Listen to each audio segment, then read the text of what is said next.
زیبایی مردونگی اینه که میشه تمام خوبی ها و بزرگی ها رو درش دید. مردونگی به ثروت زیاد و لباسای شیک و گرون قیمت نیست.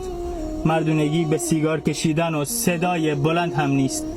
مردونگی به اخلاق خوب و کامل بودن دینه و خوشرفتاری با مردمه.